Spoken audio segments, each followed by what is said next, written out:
Aokigahara Forest, Japan. Known as the Suicide Forest, Aokigahara rests in the shadow of Japan's iconic Mount Fuji, its dense canopy swallowing light and sound alike. Step inside, and the world changes. Footsteps are muffled by thick moss, the wind rarely stirs, and an uncanny stillness settles over you. Birds, so common in other forests, seem to avoid this place entirely. Even compasses, reliable in the harshest terrains, sometimes falter here, their needles spinning or pointing stubbornly in the wrong direction. Locals whisper that the forest has a pulse of its own, fed by centuries of tragedy. Folklore tells of restless spirits, yurei, bound by sorrow or rage, drifting between the twisted trunks. They say these spirits call softly to those who wander too far, their whispers curling into the mind like smoke, promising peace, promising release, urging visitors to stay forever. Trails are few and quickly swallowed by the vegetation. Stray from them, and the trees seem to close in, making every direction feel the same. Sunlight filters weakly through the tangle above, dim even at midday. The deeper you go, the more you feel the forest watching, breathing, waiting. Here, silence is not absence but presence, a heavy, unshakable weight pressing on the chest. It's a place where the living feel the thinness of the line between life and death, and where the forest seems almost eager to blur it entirely. In Aokigahara, the air itself carries the memory of those who came before and never left. The catacombs of Paris, France.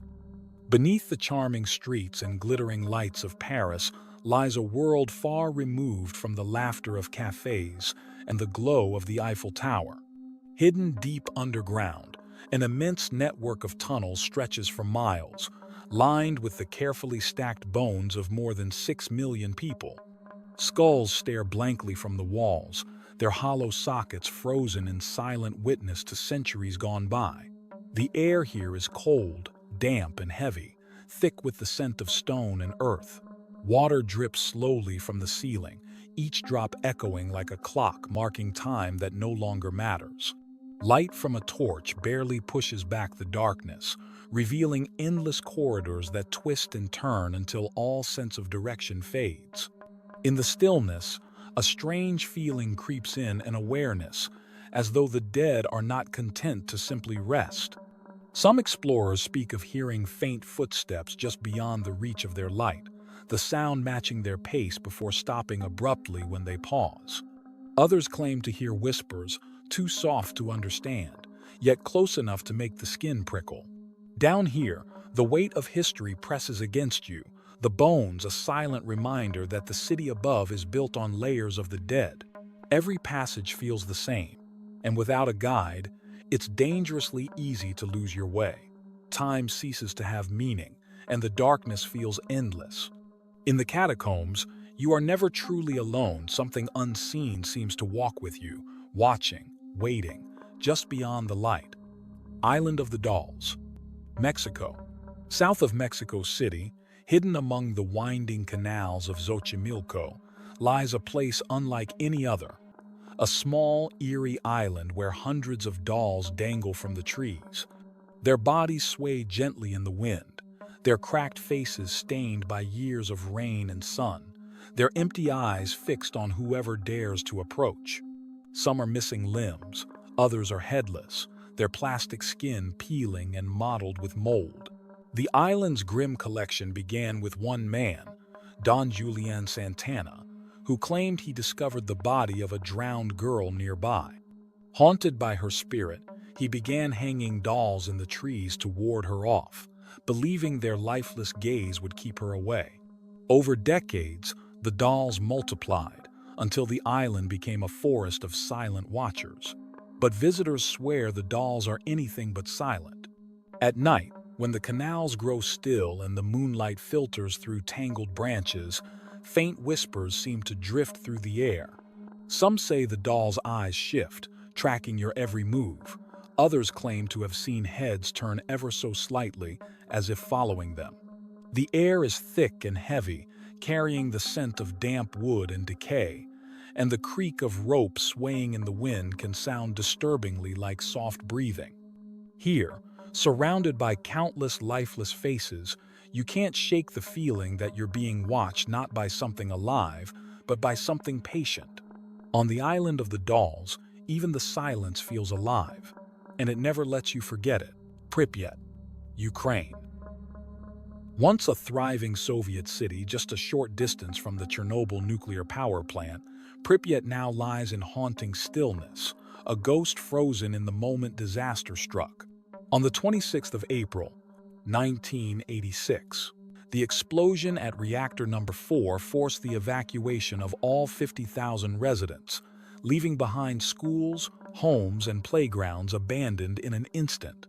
Decades later, the streets remain eerily intact yet overgrown as nature slowly swallows what humanity left behind. Trees sprout through cracked pavement, vines crawl over concrete walls, and rust consumes swings that will never move again. The iconic Ferris wheel, once a beacon of joy, stands motionless in the central square, its faded yellow cars creaking in the wind. Radiation still lingers in the soil and air, a silent danger that time cannot erase. Visitors describe an unsettling quiet, broken only by the rustle of leaves or the distant clang of unseen metal. Some claim to hear faint, metallic echoes, footsteps on forgotten stairwells, doors shutting somewhere deep inside an empty building. Others speak of soft, fleeting laughter, the kind only children make, carried through the desolate streets, though no children remain. Peering into deserted classrooms, toys still sit on dusty desks, as if waiting for their owners to return. Dolls lie, staring at the ceiling. Textbooks remain open mid-lesson, and personal belongings sit untouched, suspended in time. In Pripyat, every shadow feels like a memory, and every sound reminds you that some tragedies never truly fade. They linger, just out of sight, watching from the silence. Poveglia Island, Italy. Off the coast of Venice, hidden behind a shroud of history and fear, lies Poveglia Island, often called the most haunted island in the world. Small and unassuming from a distance, its crumbling buildings and overgrown paths conceal centuries of suffering.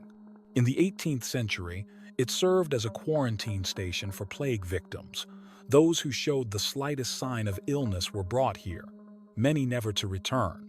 Mass graves filled with countless bodies still rest beneath the soil, their ashes said to mix with the earth itself. Later, in the early 20th century, a mental hospital was established on the island. Whispers tell of patients subjected to cruel and inhumane treatments, their cries swallowed by the thick walls of the decaying asylum.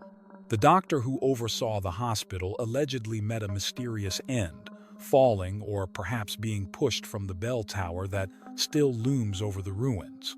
Today, the buildings are silent, their windows gaping like hollow eyes. Fishermen steer clear of its shores, claiming their nets have pulled up bones instead of fish. Visitors who have dared to step onto the island speak of strange shadows moving through the fog, disembodied voices echoing in the empty halls, and an oppressive feeling as if the air itself resists your presence. The ground feels unsteady, as though it remembers every life lost here. On Poveglia, the past doesn't rest quietly. It seeps into the walls, the earth, and the mist, waiting for anyone bold or foolish enough to disturb it.